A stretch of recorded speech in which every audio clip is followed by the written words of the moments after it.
Today's show is brought to you by Audible. Audible is offering our listeners a free audiobook with a 30-day trial membership.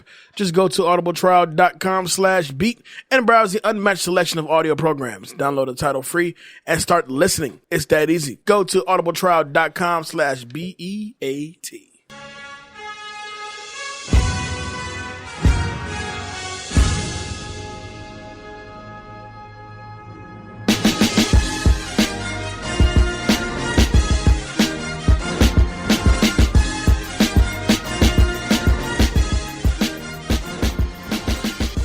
Got a friend in me. You got a friend in me. You know, it's something about that song and the decades of happiness that is provided for such a simple ass song. But can you imagine if he did that with like if you had Randy Newman sing every major hit that ever happened?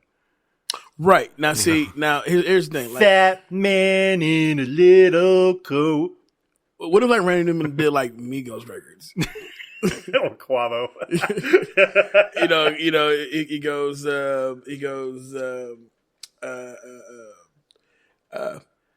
I'm a nut to pussy out like fight night. Randy Newman sings Migos live. I'll go see that shit. No, you would not. I would, just for a straight laugh. This shit is corny. This is weird. Okay.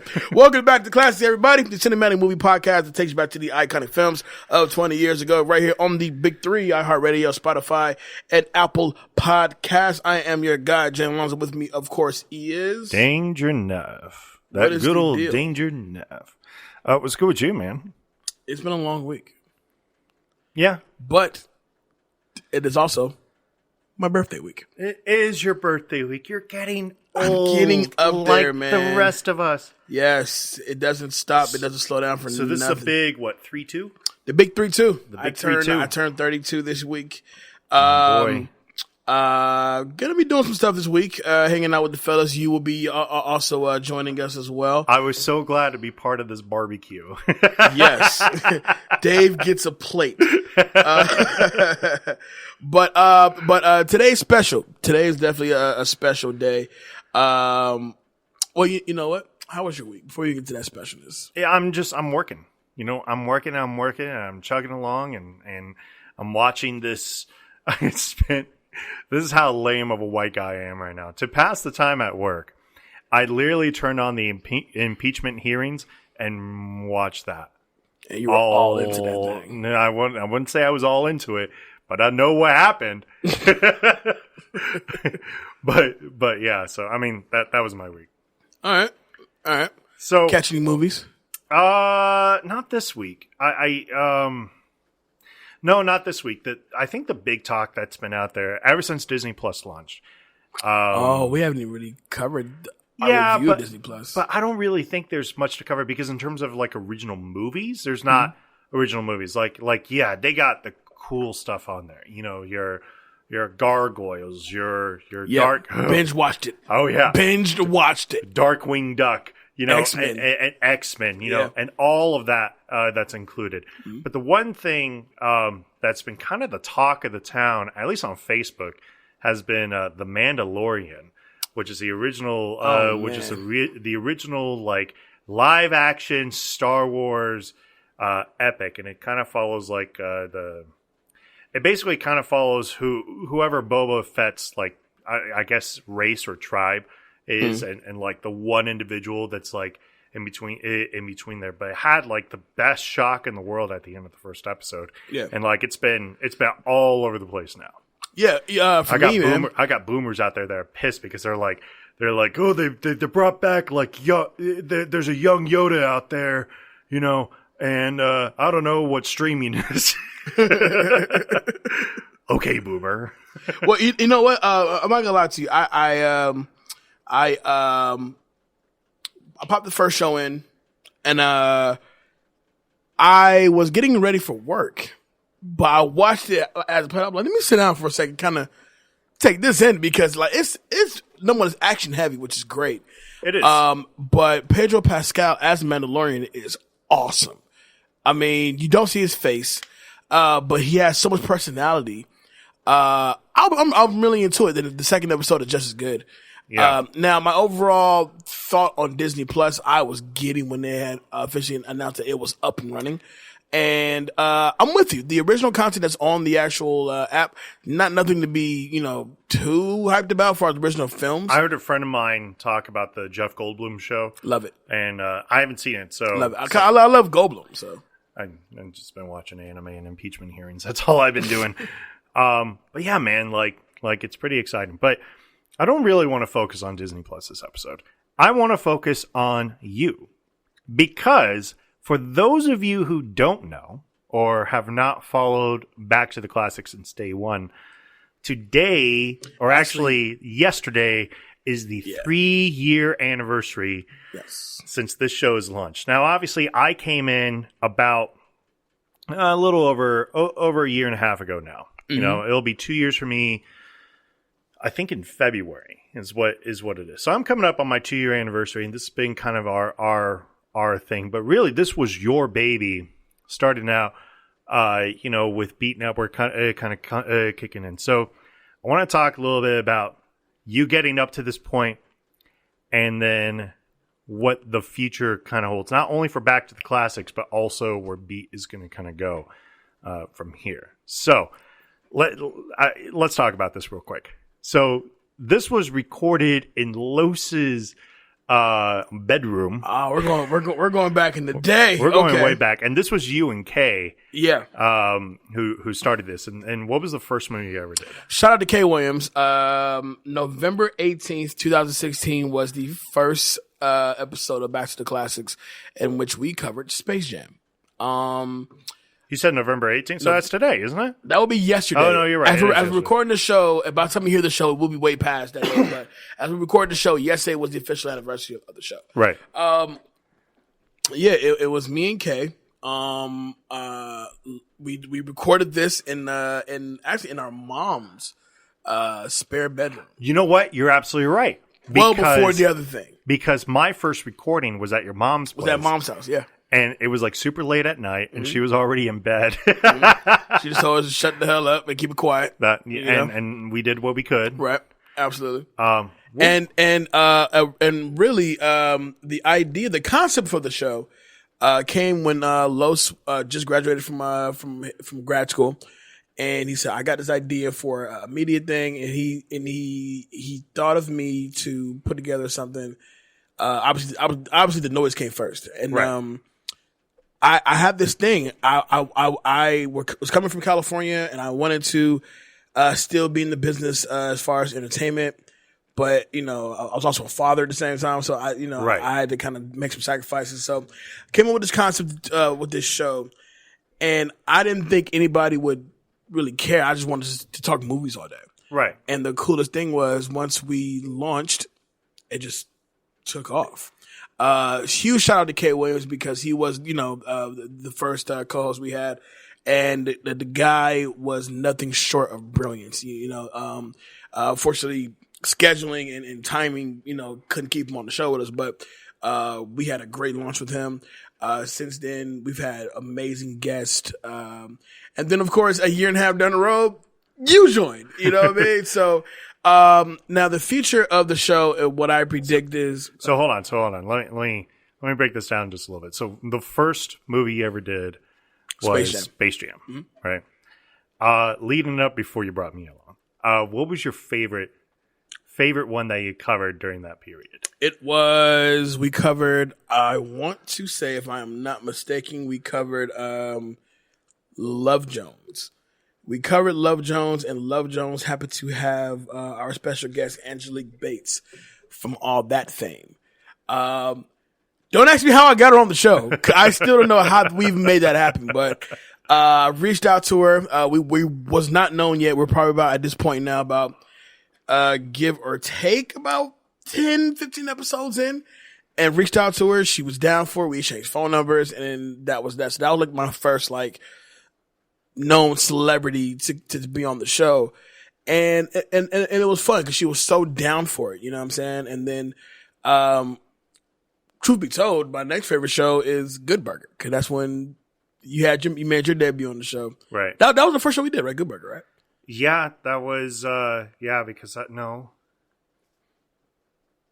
You know what? I think it was. It might have. I'm looking it up right now. Give me 1 second. Fact checker Jay here. I want to say it was Good Burger. I know. Good Burger was definitely one Good of my Burger, first. July 20th to 2017. Yeah, because it was Good Burger, and then the first show when I was auditioning was Heavy Rain.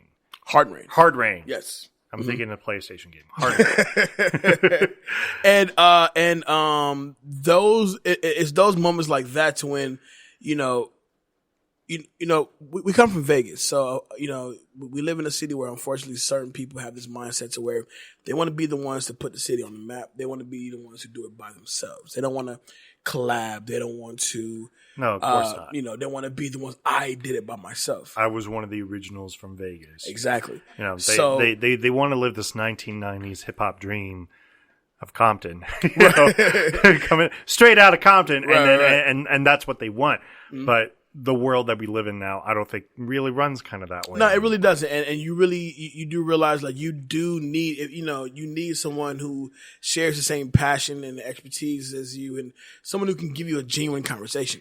And so when I had offered the permanent position to you to be my co-host, I felt like this feels good. This feels natural. This feels like we can make some things happen. And then, of course, with your expertise in things outside of movies, right? As far as all the things that you do for Beat outside of simply being on the mic, one of the best decisions ever made. You know what I'm saying? So, well, I'm glad to hear that. And so, for me, the future of the show, let's be real, this show could probably run itself at this point. Yeah, but it kind of does. It kind of does. And so, and that's the beautiful thing about it. We started off, trying to perfect this show, and now the show has been perfected. So now we're doing a bunch of other things outside the show now. Right. And kind of, really stretching out our media talent. I know one of the things that and not to kind of spoil ahead into what we're looking forward to for next year. But we have been throwing out a couple ideas. What's one thing you would like to either bring back or one thing you would love to introduce for Back to the Classics? Oh man, definitely 2 Minute Drill needs to make a triumphant return. It does. It really does. It really does. And now we have center folks out there actually hitting us up like, "What's up with 2 Minute Drill, bro?" Right. Like, it used to be fun, but honestly, bro, we know, we get it. All right. 2 Minute Drill is definitely something I want to bring back. I also, kind of separate from the show, but definitely I also get hit up a lot about bringing back Real Talk, and we've had several conversations about what we want to do as far as Real Talk. Reel it back. Sorry, Reel It Back. Sorry. And then when it was just me, it was Real Talk. Now it was Reel It Back. So, but definitely a lot more focusing on current movies. A lot more focusing on STB TTC, which is almost as popular now as the show itself. So right. A lot of people do look forward to us going further back 20 years, and that I appreciate, because that was something that we kind of just tried out and it just stuck. I think one of the ideas that we've been kind of kicking around and I think we still need to find a way to perfect this is to kind of do what we call a showcase month. Yes. And what we mean by that is that it's not going to necessarily be like a super throwback month, although that was a lot of fun to do. I won't lie. But more along the lines of like taking an actor or actress and then showcasing them. Yes. And one of the things that we're talking about, and just to give you guys a look into the future, is to actually turn the month of February, which is generally a slow month for movies. Yes. To turn that into the showcase, and because it's Black History Month, we are a black podcast, to actually just turn that into showcasing black actor or black actress of that month, and then we'll maybe do the same thing in the future for another slow month that kind of turns around, because it's not so much that I don't want to talk about, I don't want to say the clunkers or the hidden gems are out there. It's like sometimes things get lost. And it's like, man, why can't we, like change up our schedule a little bit? It's like we're filling up slot time for something we really don't want to talk about. Right. It doesn't pop enough. So yeah, the showcase thing is something that we are definitely going to be launching up very, very soon. And also, we need to be doing a bit more Jay and Dave shoots the shit because I got a lot of good feedback from those. Right. But we're just gonna we just talk. You feel what I'm saying? So that's true. And then of course you guys got to hear our conversations on our drives home because I usually take Jay home and I'll just sit there and I'll just ramble about bullshit. Like the whole time, because this when you're an accountant, it's definitely a really grinds my gears conversation. Right? Nobody grinds my gears. When you're an accountant, you don't get a lot of opportunity to have a personality. Like you're a numbers guy, and then that's what you are. But me running this podcast or helping run this podcast, like that's what turns into these drives. Right. And so exactly. It kind of cracks me up because we'll rant about what's going on in our own mind or thinking or whatever, and just. But also, definitely look forward to. You know what? We had our first Oscar live this past year. Yeah, which was a ball of fun. Actually, it was, and I'm looking forward to doing that again. Definitely having us an Oscar prediction show coming up. I think we need to figure out a way to put a TV in here and just do it this way. Yeah, like from the studio. Instead of doing it at Los's place, because we keep doing this at Los's place, and I'm sure he's getting tired of that. We do it at my place. I mean, shit. Sure, yeah. It doesn't really matter, but one final thing. So we know about the past of BTCC. The present. We this is us, where we are the present and the future of what people can kind of expect for 2020, the upcoming decade, and whatnot. Yep. But one of the other things to talk more about you, Jay, is you got a new show that's coming up, and I want to talk a little bit just about this. So, talk to me. Last week we talked about how, and if you've guys been following the Beat Network Facebook group, you would have seen some showcases of Jay's top 5 greatest hip hop albums. We also had King Corey come in for his top 5 greatest hip hop albums. And that is the introduction of I'm going to screw it up again. Take your time. Turn my mic up. Yeah, hey! He got it. He got it on the first run. I don't know why I was screwing it up on the drive here, but Turn My Mic Up, which is going to be a collaboration project between The Noise, King Corey at Over the Top. I'm not familiar with RJ's show. RJ's show is called. I'm sorry. Shout out to RJ. I've literally forgot the name of the damn show. Just that quick. Bleep, bleep, bleep, bleep, bleep, bleep, bleep. And then it's also going to include Jay from Back to the Classics, yes, as well. And this is going to be a 30-minute episode talking about hip hop and latest album reviews. But I gotta ask. Lace Rhymes. RJ also on a show called Lace Rhymes. Yes, Lace Rhymes. So I want to talk a little bit. So why decide to go this route with a podcast? In terms of doing a new show that's strictly about album reviews and hip hop. Why not turn that into like a YouTube show or something like that? Well, it is a YouTube show. Okay. Which is dope.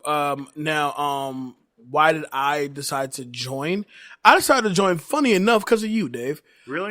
Me and you have had several conversations in which we have both said, like, dude, like, I love doing the show. I love doing Back to the Classics. But, I mean, talking movies all day is like, it can get quite tiring. But no, above all else though, the people that we just named, that are part of the show, especially me, King Corey, Los, Kev, RJ, who was a hip hop aficionado for sure. We've had, several conversations about hip hop, whether we're just shooting shit at someone's crib or around about. Hip hop is typically a topic that always comes up. And I was like, we should be filming this. Like, honestly, like this is real, raw, emotional input about today's hip hop, past hip hop, the future of hip hop. Like, we should really be putting this on film. And, we've been kicking around this concept for a good little while now. And here we are now in the promotion stage of it. And it drops next week. And, really, for me, it was the love of hip hop. It was the opportunity to really dive in deep and talk hip hop. As you see, we're now in our rollout stage where you got my top 5 albums that are now out. King Corey just dropped his. I want to say Los or Kevin should be up next, and then the last one should be RJ. So we're really kind of gearing up to launch this big thing, and the coolest thing is it's such a collaborative effort of not just Beat Network, but Over the Top LV, the Lace Rhymes podcast. Like, we're really kind of bringing this city together for people who know us from our individual platforms to come together for this one thing. And I'm telling you, man, the people in other city they're hyped for it. You know, people be hitting me up like, yo, your list was solid. I like your list. You know what I mean? And, you know, you can have some people out there who can disagree. Like, it's all about the concept of the debate. You know what I'm saying? Like, this is my top 5. And this is why this is my top 5. Let's debate on this. Now, you may not thoroughly agree with my top 5, but trust me, something in my top 5 is in your top something. Most definitely. And I think that we just create this top 5 worst albums. How could you say Beastie top Boys? 5 worst albums ever? Tony Yayo, Thoughts of a Predicate Felon. It's gonna go on for a while, trust me. But the most beautiful thing about it is, like, we literally have this collaboration between these 3 platforms, and we know you literally have 5 guys who are highly dedicated, talk a lot of shit, and it's gonna be fun, man. You know what I'm saying? And then, of course, the media the media thing we did in LA, right?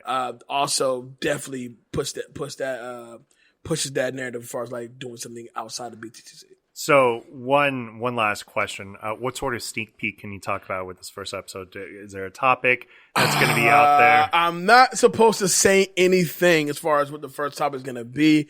What I can tell you is that, much like how we have our chat rooms, our group chats, as far as either BTTC or Beat Network, we have another chat room for just to turn my mic up, guys. And we've gotten to some heated discussions about certain things. That's good. Regarding hip hop. So I do believe this first episode will be a doozy. I do see this first episode getting to some serious fanboyisms of discussions regarding some, you know, really touchy subjects regarding hip hop, regarding albums. So I'm looking forward to it. I really am. Turn My Mic Up drops next Friday, on Black Friday, November 29th, on YouTube. Check out the Beat Network YouTube page. It'll be there. And it drops every Sunday from then on. Dope. Yeah. All right. So let's get into some movie news real quick. And we're going to do this pretty quick. There's 2 major topics that have been kind of dominating the airwaves, I guess you could say. And the first one is the Snyder Cut. The infamous Snyder Cut. The infamous Justice League Snyder Cut. So for those of you who don't know what we're talking about, Justice League was originally directed by Zack Snyder, who had kind of sort of a dark outlook when it comes to his movies. There are some movies that are excellent when it came to that world. I'm looking at you, Watchmen, 300, and 300, and then there are some movies that left a lot to be desired. Batman versus Superman: Dawn of Justice, Sucker Punch, Sucker Punch as well. So, but a lot of people believed that, and you could kind of see it, that when you watch the movie Justice League, you get kind of 2 movies at the same time. One of them has kind of a darker feel to it, you know, a lot of darker shades and whatnot. And then Snyder had to leave for the death of his daughter. So they actually brought in Joss Whedon, who is of Avengers fame, obviously. And it seemed like it was going to be, kind of a bit of a slam dunk on that. Right. But it wasn't. I mean, okay. So, when they announced that Snyder was leaving, and they're going to bring in Whedon to finish it up, I already had mixed feelings about it off top. And the reason why I do is, let's be honest, Joss Whedon doesn't do dark. No, he really doesn't. That's not really his thing. No, even the original Avengers, as dark as some of those subjects were, and let's keep in mind, like, Coulson dies in it before, Agents of S.H.I.E.L.D., whatever. But, you know, Coulson dies in it, and you kind of feel for that, but it felt kind of lighthearted and just adventurous. Because it is. That's basically what it is. Like Marvel's whole spin has always been bringing the fun and the comedy to a lot of stuff, which is totally dope. Which, by the way, if you watch the dedication to Tony Stark on the Disney Plus, it'll bring a tear. It really will bring a tear to your eyes. It's so clever how it's put together. But no, I already had my reservations when they announced that we would take over for Snyder and then of course when I saw the movie. And I kind of felt as if I'm literally watching two different movies for sure. It really felt that way. It felt that way. It felt so weird. And to know that there is now an actual cut that was done, ready to go by Zack Snyder, that's ultimately better than what we've seen. I would love to see it, right? But also, I can't forget what I got with BVS. Right.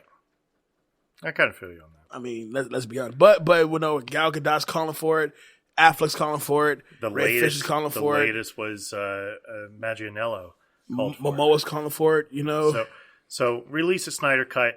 There were talks of it going on to HBO Max, which they denied it, and then Warner Brothers is Warner brother. You know, they're not really doing anything about it. I think they will drop it though eventually. If the fans are going to call for it, you'll drop it eventually. Speaking of fans calling for stuff, that is a really great segue into this next. Hey, that's what we do. Next topic. Segue here. shit. And I'm going to go ahead and start with my opinion on this. The Sonic the Hedgehog movie has undergone a massive transformation in terms of the look of Sonic due to fan outcry for this. And I can say this, the new Sonic does look better than what the original kind of creepy looking Sonic that they had. It definitely seems a little bit more lighthearted, a little bit more fun. I still don't agree with it. And I'll tell you why. Because art is art. Art is whatever the perception of what things are. And so apparently the studio has now put an additional $35 million, which I know people are going to wind up saying, well, you should have just gotten it right in the first place. But that's not how movies work. That's not how art works. Just because the fans cry and want something doesn't necessarily mean that it's the right move for the movie. Right. What if this movie comes out and it only makes back, it doesn't even break even with the new budget? What's the whole point? If the fans aren't willing to come out to support the movie the way that it is, and it's one of the reasons why I kind of shared a meme this week where it says, "Okay, you guys win. You now have to go see this movie." But that's not an obligation, you know. I know people would say, "Well, then that just means that the fans weren't going to spend their money on the first product." Right. Okay, and that's perfectly fine. But them losing $90 million over $125 million, that's more on the onus of the fans more than anything else. Like it's unfortunate. I do think it looks better. I'm definitely going to go check it out because I grew up with Sonic. But that's kind of my opinion on it. What do you think? My opinion on this is when I saw that first trailer, I thought, what the fuck is this? I'll give you that. Yes, that was my immediate impression. Now that they have redone the trailer, I gotta say the trailer because we haven't seen the movie yet. It is, it's way better now. Sure. As far as he looks like Sonic, like I couldn't help. That first trailer looked like, remember in Jumanji when the little boy turned into the little monkey? That's exactly how he looked. Now he looks like Sonic. So now the bigger issue would be, how does Jim Carrey's Dr. Robotnik fit into this, whatever the hell this is? And then, another bigger issue would be everybody that really called out. This is the first time we've seen a studio listen to the outcry of fans and make necessary changes to appease the fans. Well, I think from the animator's perspective, they did it that way. Right. But actually, Justice League, I think a lot of people had a problem with the idea of Snyder kind of coming back. And so they kind of put two and two together, right? And they said, Avengers. Oh, I love the idea of having Justice League as lighthearted and fun. And don't get me wrong, the products that DC's come out with afterwards has been great. But did not work for Justice League at all. Right. Just because you have fan outcry doesn't mean it's bound to succeed. Now, my issue now would be, now that the fans have spoken, there was a huge fan outcry. This is not my Sonic. What is this? So they went back and they changed a lot of stuff, and now we have a character that looks like your beloved Sonic. The question is, are you going to see this movie? You know, a lot of people will jump online and talk shit and really let the Twitter sphere kind of just go nuts and then just bash something. But on opening night, are you going? You need to show up. You need to show up. If you're not going to show up, then what is the point of your outcry? There's no point of complaining at that point. We've talked so much about outrage culture and cancel culture and how it's just it needs to go away. People are going to be upset about everything. Don't get me wrong. I've seen products nowadays that I would say that was probably good back in the day. Now I'm just kind of like, all right, this was okay. Right. But it's like at least they put something out. You know? I mean, it's like you said, it's outrage culture, it's cancel culture. We now live in a society to when Drake can go on stage at a festival and literally get booed off of stage. Yeah, because they wanted Frank Ocean. Frank Ocean. But on top of that, some people are booing because they want Frank. Other people are booing because they're booing. So I'm gonna boo too. There's no point of you booing because you don't want to see this person. You're in the booth because you want to be a part of the conversation. You want to be in the in crowd. It makes no fucking sense to me. So if you're gonna complain about Sonic, it looks like a little puppy or whatever the case may be. Okay, so they heard you out. They changed it. Are you gonna go see the movie now? You feel what I'm saying? Otherwise, you're wasting your time complaining. Exactly. That's what it is. And now a message from our sponsors. Today's show is brought to you by Audible. Audible is offering our listeners a free audiobook with a 30-day trial membership. Just go to audibletrial.com/beat and browse the unmatched selection of audio programs. Download a title free and start listening. It's that easy. Go to audible.com/BEAT to get started. Why Audible? Audible content includes an unmatched selection of audiobooks, original audio shows, news, comedy, and more from the leading audiobook publishers, broadcasters, and entertainers. I myself have used Audible plenty of times at this point.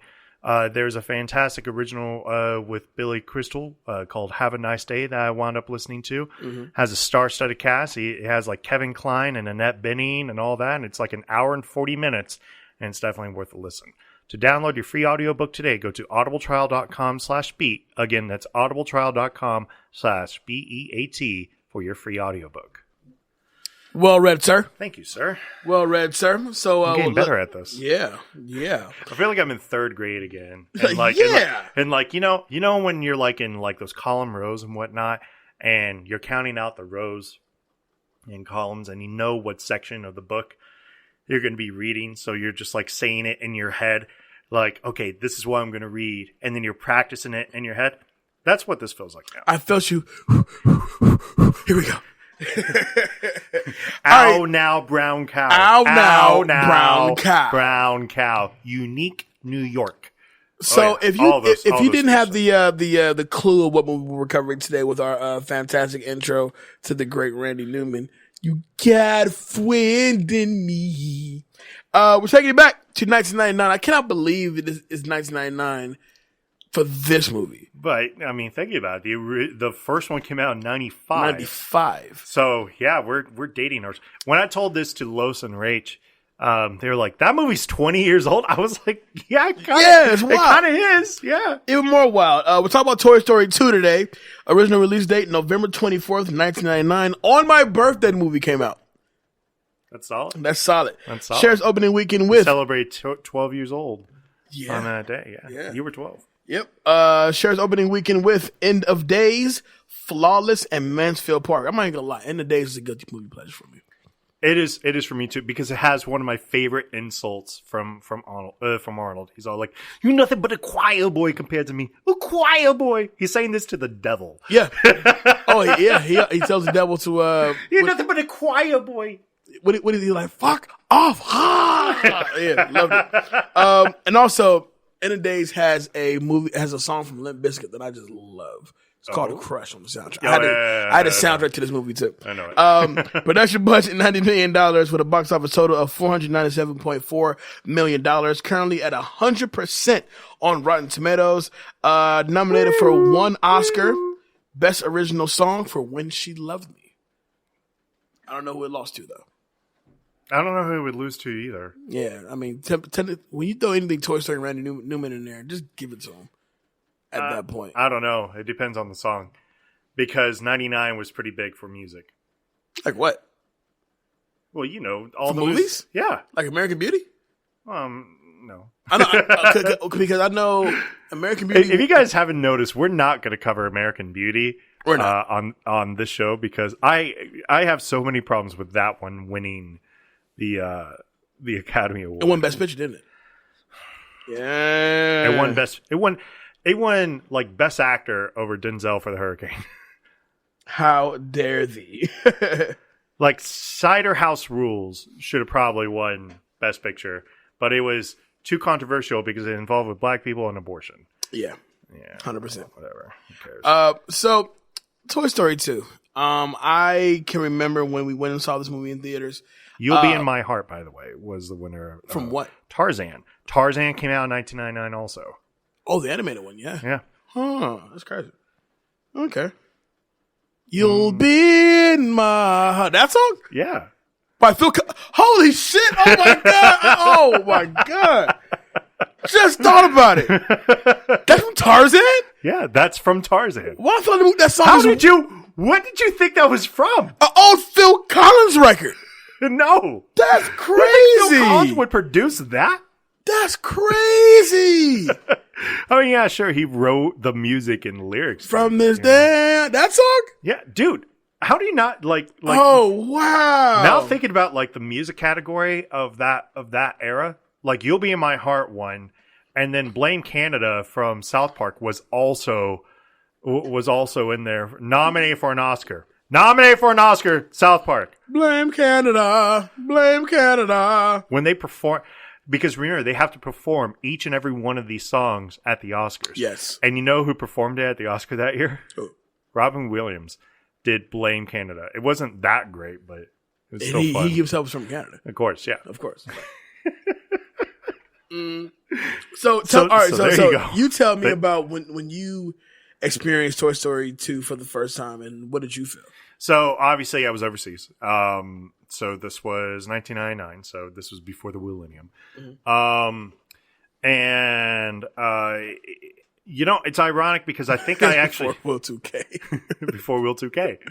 I'm gonna keep saying that until it gets old. It hasn't gotten until we old get yet. there. It hasn't gotten old yet. Mm-hmm. I think I saw the original Toy Story for the first time in like '97. I didn't even watch it in '95. And then pretty sure I saw this probably in the year 2000. Mm-hmm. I really enjoyed it, but at the same time, like I was into kind of weird cartoonish movies. I wasn't sold on like Pixar movies at all. I was more sold on the video games. Like I had the Bugs Life video game, or I'm sorry, my next door neighbor Brian Cruz. Shout out to Brian. If you listen, I doubt it. Had a Bugs Life video game, mm-hmm. and that was legitimately good. I had the Toy Story game. I didn't have the Toy Story game. And I was really into it. You know what game I had? Mm-hmm. The Hercules Disney game. Really? Oh, brother! What? Wow. That they actually re-released it on PlayStation 4. I was feeling it. I was like, you know what, man? This is still living up to the hype a little bit. It is, but Toy Story, man. I remember like when you go to Pizza Planet and you come across Sid, and right. you're like, oh yeah, I used to love playing that game, man. But Toy Story 2 was always kind of was the first ever sequel that Pixar did, right? Yes, because it was like Toy Story and then a Bug's Life. Monsters Inc. came after that. I think Monsters Inc. No. Monsters Inc. came after Toy Story 2. Yeah. Because I'm really excited about that one because I really love Monsters Inc. Yes. But at this time, like Pixar was kind of. I think Toy Story 2 came after A Bug's Life. because even in the end credits, they had a Bug's Life like thing, as if a Bug's Life 2 was going to. Oh no, that's true. Bug's Life came, then Toy Story 2 came for sure. Yeah, right? No, I know that, but I think Toy Story 2 came after a Bug's Life. I think that was the third movie Pixar ever dropped. Yeah. Mm-hmm. And so it was a lot of fun, like kind of checking out all of this world building and the world, and it kind of really starts with really Woody and Buzz. Yes. Like Woody is the heart of the film. Don't get me wrong, but Buzz is the action figure. Oh, Buzz is the guy. Listen, I remember going to see Toy Story 1, and Woody was like, "Oh yeah, like that's a toy that I wouldn't mind having for sure. Sure. Like he's cool like that, and he's ultimately just your best friend." But then the arrival of Buzz, I'm like, yo, Buzz is the shit. I think Buzz is so dope. Buzz had everything. Everything. He had a glow-in-the-dark spacesuit. He had the wings. He had the laser. He had the sticker to Star Command. He had. They were so. The wingspan was so gangster. Oh my god. They were so sold on Buzz Lightyear there for a minute. Mm-hmm. Did you ever eat Chex cereal? No.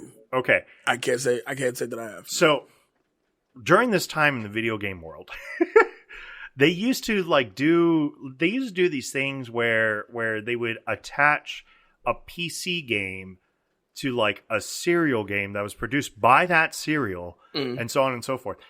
Chex cereal had a PC game that the dude was basically Buzz Lightyear. Really? It was kind of awesome. General Mills kind of killed it all out.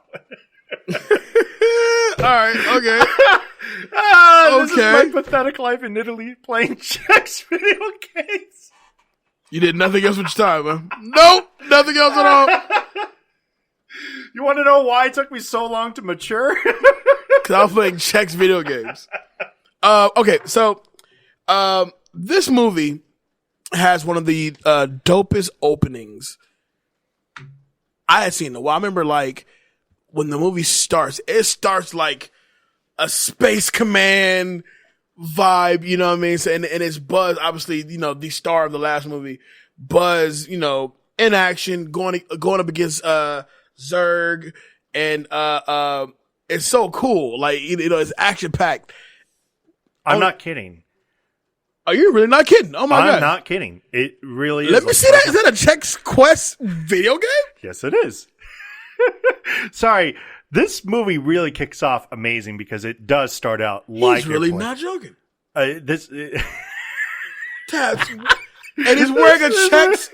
Okay, so all right, so. Yo, you got to post that picture. Everybody out there right now, if you're listening to the show, Google Chex Quest. There's a guy literally in a piece of Chex shooting at like green boogers. Yeah. Wow. But look at what he looks like. Like he has a little small helmet, like a Buzz Lightyear. That Buzz Lightyear has, the all blue suit, and kind of like this big robust armor. That's like, but it's Chex. But it's Chex. Yeah, man, that was my thing. Okay, it wasn't a bad game either. Okay, they actually puts it like this game has like a 4.5 out of 5. That's how good this game was. Based on cereal. This was originally released in 96. Right. All right. So, but they clearly modeled it after like Buzz Lightyear. Mm-hmm. And it was a Chex cereal promotion. I'm dead serious. It even has its own wiki page and whatnot. It actually was re-released this year. And I thought about picking it up again. You better not go get that shit, you big ass kid. Anyways, so this movie kicks off with a pretty awesome, like, kind of video game intro, where Buzz is clearly like investigating like this lair, and you gotta remember, like this is Toy Story. Almost the entire thing is supposed to take place in Andy's room. All these adventures and whatnot. So he's kind of going. And he like hops on these like pads, and they're going like do re mi fa sol la ti. And on T, he like falls down, but then uses like his jetpack to start flying around, and he has this battle with Zurg. And it's kind of cool because they're kind of going back and forth with each other, but then out of nowhere, they just like straight up like kill Buzz. Yeah. Yeah. You're like, Zurg shoots, and then, like, there's, like, half of Buzz left, and you're like, oh my god. And they did it. Like, they paused it just for a second, and then it peels back, and you see Rex playing an obvious video game of Buzz Lightyear, and Buzz is like, oh, you almost got him that time, with his good old Tim Allen voice. Nobody better could play Buzz like Tim Allen, man, clearly. Now, Andy, okay, so I love this movie because this movie does, like the first three do, it's really about the friendship between really Woody, Buzz, and Andy. Right. Now in this one, Andy prepares to go to cowboy camp with Woody, and cowboy camp. What the hell? That's some white people crap. But man. while playing with Woody and Buzz, he accidentally tears Woody's arm, and yeah, like this was like legitimately. It was a wild thing because Woody has this fear of basically just getting thrown away. Right. And to kind of support that fear that he has when he finds the penguin behind the book super dusty, and I'm like, yeah, wheezy. And it's like, think about it. As a kid, we've had toys we just kind of just dashed. Right. And we don't see them for months. You know what I'm saying? And then it go, like, oh shit, there go my because it goes on the Mr. shelf. Sinister, and it goes on the shelf, yeah. And then it goes on the shelf, and then it's gone. Right. So each of these Toy Stories, at least for the first three, because the fourth one, as I was telling Jay off camera, like it doesn't really fit with a timeline of like how it would make sense. Like the first three really has a theme to it. So the first one is being replaced by a new toy or fear of rejection. Right. The second one is fear of being broken and no longer being accepted, which could totally be a theme on disabilities. And then and the third one is fear of growing old and fear of temperance. Yep. So it's what I really like about about the three movies. But with Toy Story 2, that fear of being broken, it was a really interesting thing because, you see Wheezy, and like the whole thing that was wrong with him was that he just had a broken squeaker. That's all. Yeah. You could still play with them. But you really do feel for Wheezy because Wheezy just feels like just forgotten about, really, And well, he was. And he's so grateful to Woody because when Mom comes in to gather everything for the ever dreadful yard sale, which that's every toy's like, oh shit, I'm about to get sold. Right. She comes in and she grabs Wheezy, doesn't grab really nothing else but grabs Wheezy. So, in typical Woody fashion, he's gonna try to save Wheezy, Of course, because that's who he is. He's the cowboy. Right. And so what I do love about it is that Woody always finds himself in these situations where, you kind of have to like, yeah, come on, Woody. You can make it, man. Da-da-da. So when he goes down there to rescue Wheezy, and he does rescue Wheezy, but finds himself getting kind of left behind by the dog and whatnot in the process, in which we now get this greedy toy collector by the name of Al McWiggin, which is the perfect name for this character. Of course, because he's played by the legendary Wayne Knight. Oh, And there's so many, and there's a couple of Jurassic Park jokes that are in this. Mm-hmm. So it's kind of great to have Wayne Knight in there for him being the catalyst of like what happens in Jurassic Park. But he's slimy, he's gross. He owns a toy barn, literally called Al's Toy Barn. Yep. And he sees Woody, and he just gets like wide-eyed. He just loses it. He loses his shit, and you're like, why is he losing his shit?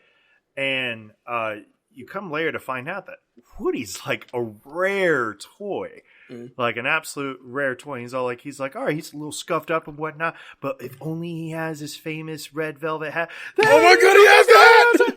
And he winds up stealing him, right? And of course, Buzz comes down to save the day with the help of the dog. What's the dog's name? Rex. No, Slinky. No. Oh, the actual dog. Yeah, the actual dog. Buster. Yeah. And he goes and he tries to open the trunk to get Woody out of there, but he couldn't. And so it becomes now a rescue mission between Buzz, Ham, Mr. Potato Head, Slinky, and Rex. Don't talk to the potato, you don't know! So it's funny because you kind of need a little bit of Toy Story 1 background. Yeah. Because at the very end, you have to find out like who's the new toys that are coming in. You know, Buzz Lightyear was the big one in Toy Story. Right. But at the end of Toy Story 1, it was Buster, the actual puppy who's super cute in this. Right. Rex is adorable, man. He is, man. I'm sorry, Buster. Buster is adorable. Buster is adorable. I mean, he's just so cute. But reach for the sky, and he does like his little paws. But when he first shows up, I guess because he's so big compared to the toys, he's made to be scary as shit. Right. But then when he finally kind of comes through, like he can like understand Woody. Right. You know, like a horse. He doesn't understand the kids, but he understands Woody, which is what I love about it. And it's just so damn cute. But now, once we get to Al's apartment, and it's a lot different than say like when Woody is stuck inside Sid's place. Yeah, it's a little different because Sid's place was just creepy. It was demented. Like all these toys been kind of repaired to kind of look like abominations, but you come to find out that like they all care for each other, obviously, and they're all just trying to do their own thing and whatnot, and they had no choice but to look this way. Mm-hmm. But Al's place, another life lesson by Pixar, right? Al's place is you know it's a little bit corporate, but you come to find out that Woody is a rare 20. Gets introduced to Bullseye, the horse, which is his horse, Jesse, and Stinky Pete, old prospector Pete, and come to find out he's had this whole thing called Woody's Roundup. Yeah, Woody's Roundup, which was a Sputnik. So it would have been a 1950s cartoon, as you can tell, because it's in black and white. Mm-hmm. And it wasn't until Sputnik launched into space and then everybody wanted to play with space toys. Mm-hmm. But it was kind of legit. Like this TV show was kind of cool. Yeah, the coolest thing about the rollout of Woody's Roundup was that, like, especially, the homage to the first movie when Buzz discovers really who he is, right, and what he come from, and then the fact that what he thinks is like I'm this super hero astronaut, I'm kicking ass, taking it, I can fly, or I'm falling with style, whatever the case may be, and he gets his bubble bursted, but realizes, like, no, you're just a toy, bro. Right. The awesome thing about Woody's Roundup in this movie is the fact that Woody knows he's a toy. Right. But didn't necessarily know the history of where he came from. Right. It was his importance. And his importance. And the fact that you come from a whole franchise. And I thought that was definitely enduring to see him, like, really see himself on the screen, like, this is where I come from? Oh, this is who I was? This is cool. This is who I am? It's for him to really learn his background, to really know what Woody the Cowboy was. Right. And then you find Bullseye, you find Jesse, you find Prospector Pete. It's enduring. It really is. And they had a lot of really cool, like, memorabilia stuff, and it's funny because you go through this and you never realize that when it comes, you always see, okay, so when I was a teenager, or really when I was a kid, Magic the Gathering had pretty much had been around for about 7-8 years at that point, but it still hadn't gotten to where it was when we hit high school levels and then beyond. Like, they got a full-on computer game with this game now. They got an animated TV show coming out with Magic the Gathering. Right. Mm-hmm. And now, so, like, here's an example of, like, collector's items and why it was important. The most rare Magic card is known as the Black Lotus. When I was in high school, that thing sold for $400. Really? Mm-hmm. That thing is now worth $40,000 to try to find and actually buy. And you'll have people that go around and try to buy this all the time. So yeah, to kind of have that memorabilia stuff of just like, oh, I had a yo-yo, I had the boot that had an actual snake in it. I had the what's this what's this thing do? And you push down on it and bubbles start blowing out. Like, yeah, for important memorabilia toys like that mattered, like back in the day, especially in the 1950s. Maybe not so much now, but my sister for a while worked for FAO Schwartz over at Caesars. Oh, really? Oh, yeah. She worked for them for a while. There was an FAO Schwartz at Caesars. Yeah. You're right. She worked for them for like 3 years. Mm-hmm. And so she kind of worked the Barbie section. So she would get all this like really classic looking Barbies. And you look at the price tag of them; they're a couple $1,000s. They're pricey, yes. You know, and they get pricey. So yeah, to kind of see that like pricelessness of like, wow, I was once a really big thing back in the day. You know, yeah, you're gonna want to kind of feel a little bit important, and I can't really blame the argument for what was out there, which the argument between the three of them was that they were being sold to a classic toy museum in Japan. In Japan, yeah. Mm-hmm. And here's how, think about this. Here's how expensive those toys are. They talked about how they were in the Tri-County area, which I guess we can kind of say is a tri-state, which is New York. Right. He was buying a next day flight to Tokyo to sell this to that company. That's how expensive they were. Right. That trip by itself is probably about $5,000 to go to Japan. At that time, yeah. And he was overnighting all the memorabilia afterwards, which is probably another $3,000. So he's already out $8,000. Imagine how much money they were going to pay him for that. They were going to pay him. Wow. To come back. Like Andy, you're a heathen. Why would you destroy a toy like this? You know how much money you could be making off that damn thing? But you know what? That speaks to what Woody is, and because the prospector does kind of give him the lowdown on what's going on, and you kind of get a background of Jessie, and her story is quite sad, actually. It is.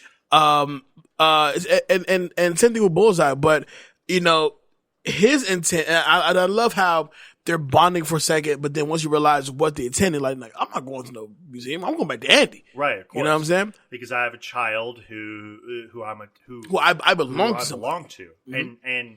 And the idea of getting old with him is better than nothing. But there was some shakiness there. Meanwhile, back to Buzz. They've walked for 21 blocks to get back to get Woody back. 21 blocks. On those little ass legs that they have. You're walking for a while. They walked for like 13 hours for sure. They walked all night. They did not, they couldn't sleep. There was no way of sleeping. So when they get to this scene and they realize they have to cross the road to get to Al's Toy Barn, but Woody's not there. He's actually on the same side of the street. At the apartment. That they were currently walking on because he was just right across the street. By the way, that's like your favorite joke in this movie, by the way. I can't believe I have to drive all the way to work. Yes, that is my favorite. That is definitely my favorite joke in this whole movie. So tell the joke. He goes, he gets the car in that damn chicken suit. This is Al in his chicken suit. I can't believe I gotta go all the way to work. All the way to work. On a Saturday. On a Saturday, but work's literally across the street. So I'm like, I feel you, bro. Bro, I feel you, dog. That sucks, bro. So this is where Pixar's animation really got clever, because you get this whole scene of them inside of these traffic cones. We have to find a way to get across. To get to Al's Toy Barn. And so they're in these traffic cones. And them crossing the street may be one of the funniest scenes I've ever seen out of an animated with movie. The cones. Yeah. Because this first car goes, and of course they're perfectly lined up for them to make this sudden right-hand turn into some spiked tires. And as they keep walking by, like cars are weaving in and out of them, they finally make a semi-truck literally spin out of control. Well, not spin, but basically half turn his way out to having the cement cylinder pipe that they were going to put in a sewer ground basically break off and nearly run them over. And of course, it's too close of a call, even though Mr. Potato Head got stuck on some gum in the process. It was just now classic side note, animation. When these cars they're flying down the road, by the way. This is New York, baby. And then they come down, they hit that right so quick, like Where you going so damn fast? Jesus. This is Wilshire Boulevard, man. We gotta go, baby. What you doing? So they finally get into this toy barn, and this could actually become my cut that out, because it doesn't really drive the story, but it is kind of a fun scene because they're in this toy barn, they're seeing everything, and Buzz goes and he looks at this other Buzz who has the brand new, it's Buzz 2.0 because he has now the space utility belt, right. Which is so true because every single time they drop like a new Batman movie, you want to get the latest Batman out there or the latest Terminator that came out. The one that you could change the face to Arnold into the actual Terminator, where you could pop out his chest and all that. And you definitely want the new Batman belt, of course. For sure. Yeah. So he goes and he tries to snatch this belt, and of course it goes back to basically Toy Story 1 humor at this point, which is a toy who doesn't realize he's a toy. And it's Buzz Lightyear, and he's all like, was I this delusional? And like Buzz is just like, was I this delusional? As he's getting like pressed up against the wall. He's like fighting this thing. So Al accidentally rips off Woody's arm. Right. Rips it off completely, actually. So Woody attempts to retrieve it and escape, but is sabotaged when Al's television turns on and blames Jessie when he finds the TV remote in front of her. So basically, Jessie is trying to thwart his escape plans because she just does not want to go back in the box. Right. And so the next day, a toy repair specialist fixes Woody's arm. Woody learns that Jessie once belonged to a girl named Emily. Now, this is when classic Pixar, is going to go for the feels real quick. Right. And that's okay. But I really want to talk about how polished he look afterwards. Like, have you ever gotten a massage and then a makeover, or not a makeover, but a great haircut and a shave, and your shoes were shine afterwards, and you just feel like your money. You feel like your money. That's what Woody. They spent 2 minutes of this 92-minute movie on this, and I'm like, yeah, man, I feel this. I'm fly right now. This is how I want to feel all the time. Every day. But they do this really sad song, and it's a pretty easy story. Jessie belonged to a girl named Emily, and they used to play all the time, but then she got older. And as she got older, she got disinterested in toys, and she basically got left behind in the process. And it was sad. It was definitely a good song, but I don't think it had the impact of You Got a Friend in Me, because You Got a Friend in Me is it's not just a positive song, but it's kind of it's a good way for a song that when you're feeling down, you could still listen to that song even nowadays, even though you're okay, I know this is a Toy Story, but it is kind of nice. I mean, but even as a grown man, it's you know what? Yeah, I do. It's all right. I do need a friend. But now Stinky Pete, what you kind of see him kind of turning the wheels in Woody's mind now, trying to convince Woody, listen, the same thing that happened to Jessie can and will happen to you. Andy's going to outgrow you. Right. And you will be left behind. Right, yeah. And there is reason to think, why should I stay connected in that way? Right. Exactly. Now, Woody, man, and wow. So basically, afterwards, what happens is he kind of agrees to go to this museum, and they do this kind of. They figured out that Woody's not there, and they all leave. They actually leave with the new Buzz, which that kind of brings a little bit of gravitas and some comedy with it, but nothing really too big to hit on. Meanwhile, the old Buzz escapes from the old space shuttle that the new Buzz had put him into because he thought he was just a ranger that was acting out of order or whatnot. Right. And activates a new Zurg doll to kind of follow him across the street. And they do. They follow him across the street. As they basically get their way up to Woody just kind of says, "I'm not going back. I'm really glad to see you guys again, but I'm not going back. I'm going to go to Japan. I'm going to live there." And Buzz reminds him. He says, "The entire you have to remember, Woody, you are a toy, which is, a callback to the first one. It's the theme for the entire franchise. Right. No matter what, you're a toy. You're still a toy. Mm-hmm. Your entire thing is to be played with. And you being put behind a glass, you will never experience that ever again. And there's some truth to that, because he's never going to be played with. He's going to be stuck in a similar position, and I don't think they're going to have like a night at the museum experience over there, although I could be wrong. No, once you're there, you're there. Yeah, exactly. And Woody realizes that Buzz is right after seeing a little boy hug Woody from the TV show on his screen, because he realizes that, and he starts singing the song "You Got a Friend in Me," right? And he realizes that the whole point of it is to be somebody else's toy, to belong to somebody, because living to grow up with him, is more purposeful than what the museum experience reserves are going to be. However, Stinky Pete, and he convinces the Roundup gang also to come up with him, except for Prospector Pete. And Prospector Pete hops out of his box, which apparently he was supposed to be in mint condition. That was a bold-faced lie. You know that. And he basically prevents them from escaping. And the whole reason why is because he was stuck on a dime store shelf with no kid that ever wanted to play with him. Obviously, this would come into play in future Toy Story movies, but he was like, "I'll be damned if I'm never going to be loved or ever be played with again." And right as it looked like they were going to overcome Stinky Pete, Al comes walking right in and picks up the toys and takes off for the airport.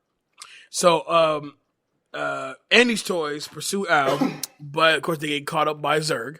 Right. And now you get this battle with new Buzz, and reveals himself to be his father, which is overshadowing of the Star Wars purchase. Slightly, maybe? Yeah. Which I thought it'd be hilarious. I'm like, wait a minute, what? So Rex comes in, inadvertently knocks Zurg off the elevator. New Buzz chooses to remain behind with Zurg, while Andy's toys accompanied by the of course our favorite aliens. Right.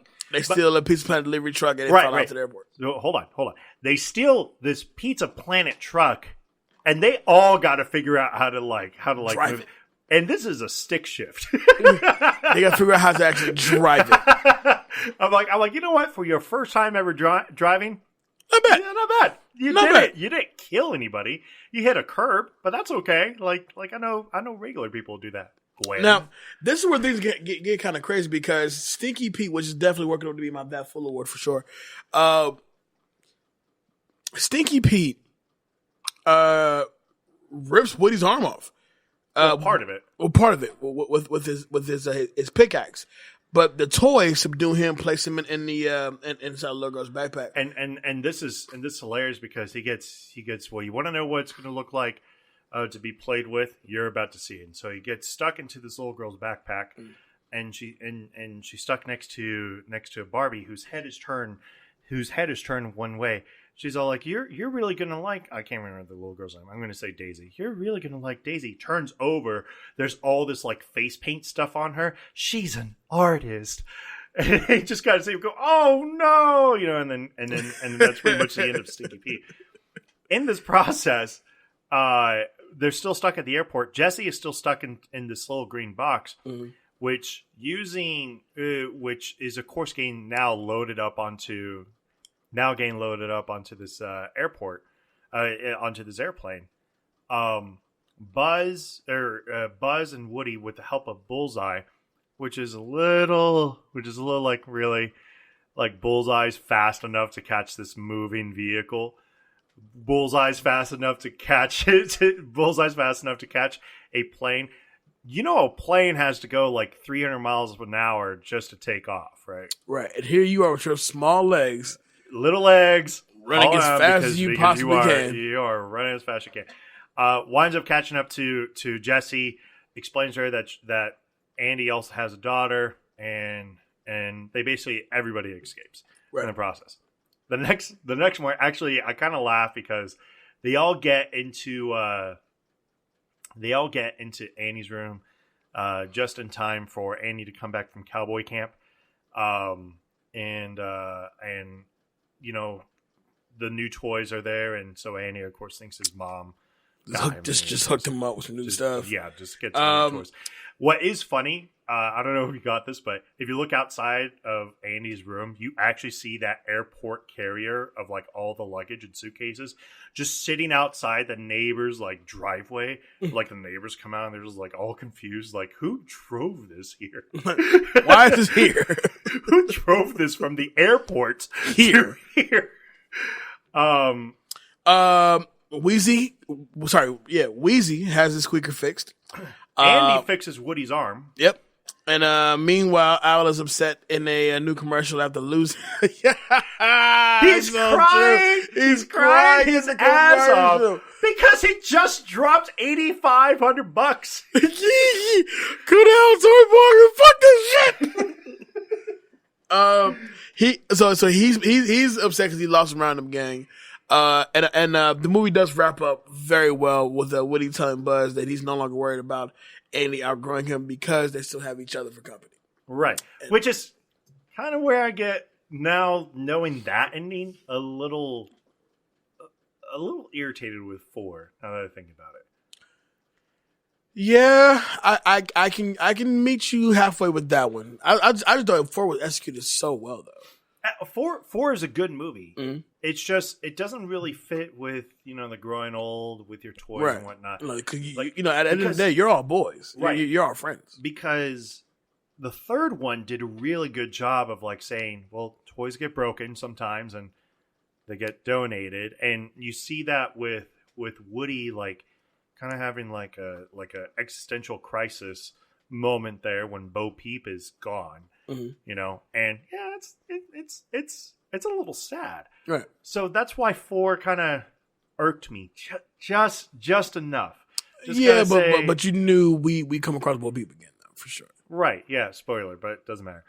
But just how it ended, I'm just like, okay, fine. Yeah. That's fine. Let's get into some takeaways. Who's getting you that guy award? I'm gonna give it to Woody. Because Woody had a real character arc here. It was, I'm broken, I'm repaired, but now I don't know. But now I worry that if I ever get broken again, that I'll just be discarded.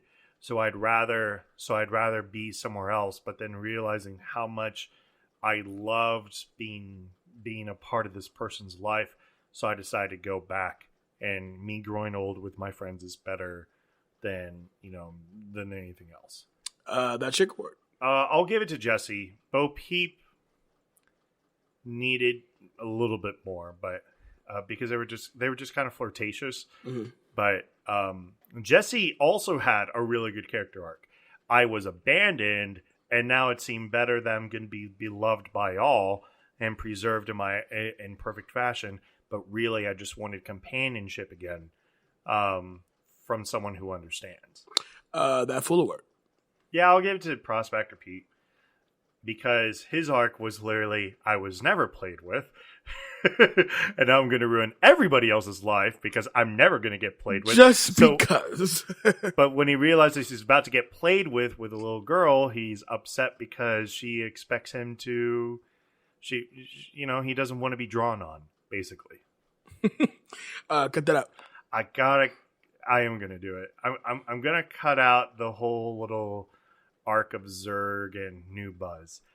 It's fine, but it's literally a D story in this, and it's like, hold on, how does like original Buzz not like sit there and be like, wait a minute, that's my father? It's because he realizes he's a toy. He doesn't have a father. He was just created. Right. Duh. So the whole, I don't know, it felt forced. An iconic scene. I'm gonna give it to the opening sequence with I'm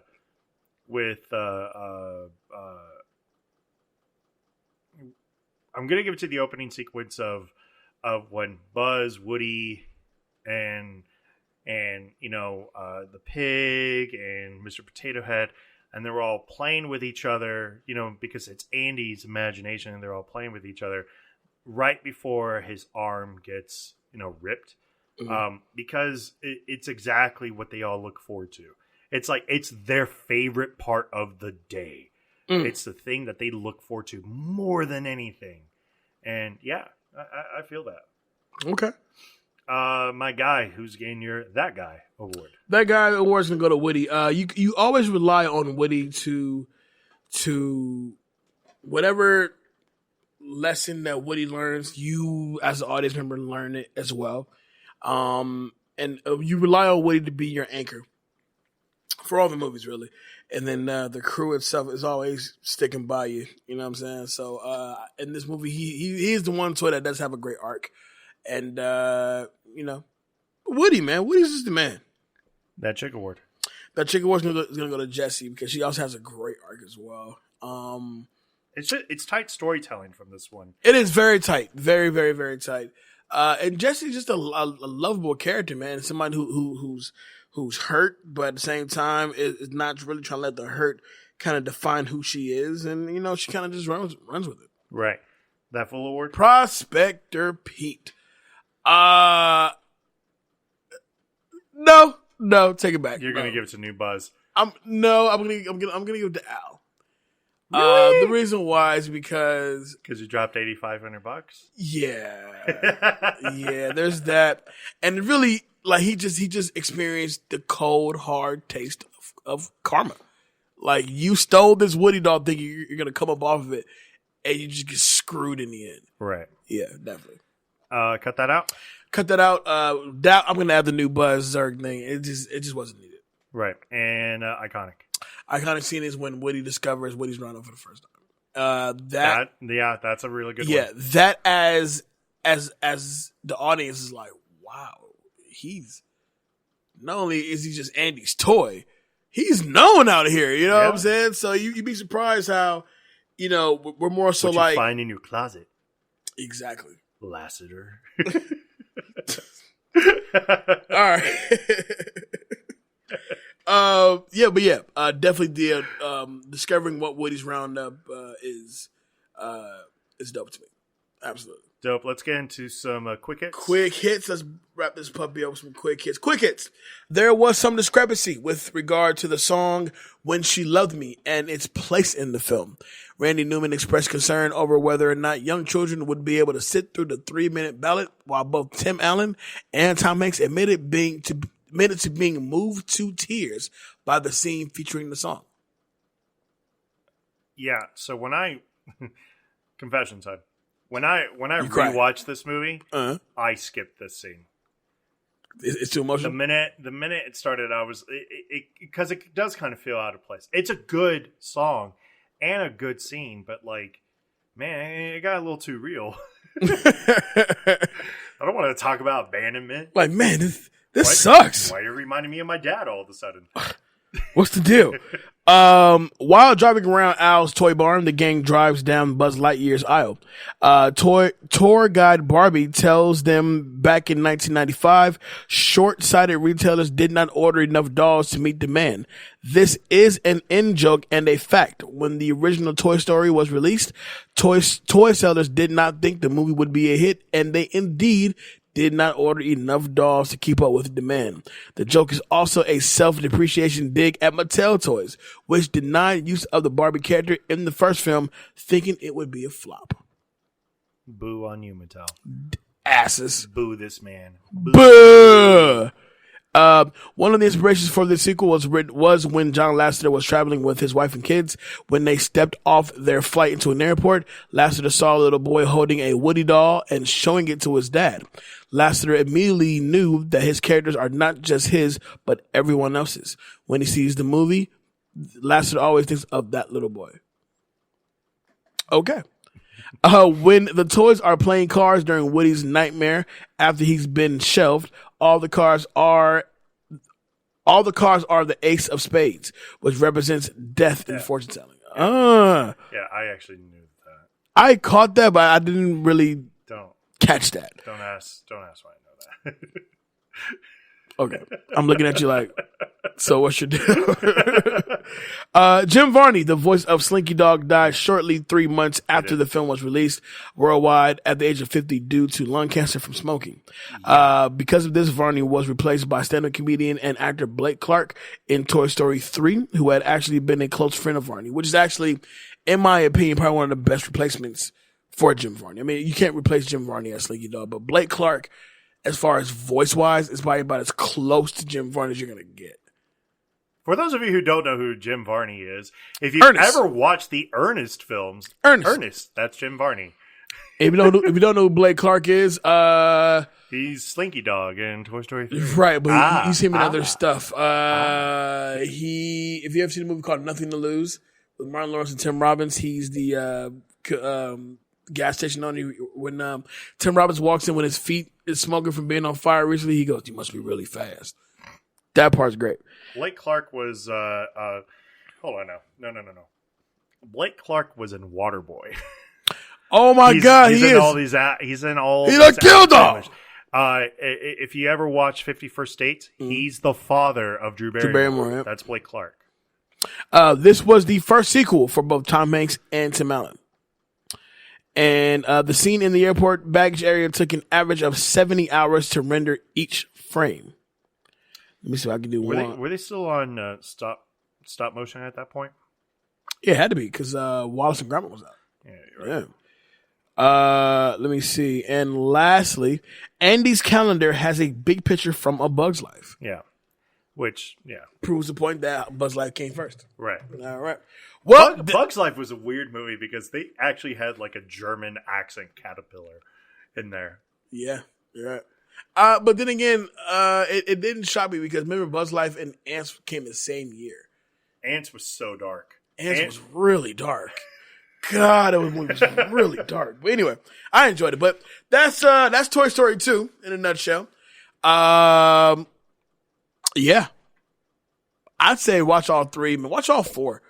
But really, the first three really does hold its place, to me, as one of the best trilogies in cinematic history. I agree. You know? I think you pretty much said. I don't really think I need to add anything to that. Well, then let the people know where they can find you. You can always find me on Facebook, Twitter, and Instagram under David Danger Neff. I'm the co-host here at Back to the Classics. I also help run the Back to the Classics Facebook page as well as Spoiling the Classics. Of course, I got stuff supposedly on the way. Don't say supposedly. No, it's coming. We're working. We're talking about shooting a commercial, but we'll get into that later. That's some good stuff. But yeah, you can always find me there. My guy Jay Alonso. Where can they find you? You can find me on all the social media simply at I am Jay Alonso. That's Facebook, Instagram, Snapchat, and Twitter. Damn, I think we've covered it all. Yeah, you talk to me and I'll talk back. Shout out to all the fellas joining me this weekend for my birthday. I'm looking forward to it. You know what I'm saying? Yeah. Yeah, I'm looking forward to it. Shout out to all the Cinefolks out there. Of course, get at us. We love to talk to you. We will be doing a super throwback next week by fan request. So that's gonna be pretty dope. We won't tell you what it is yet. And besides that, man, and we have a guest heavy December as well. Yeah, we do. Looking forward to that one as well. With that being said, we will see you guys next week. I am Jay Alonso, and with me, of course, is David Danger Neff. This is Back to the Classics. See you next week. Peace. Peace.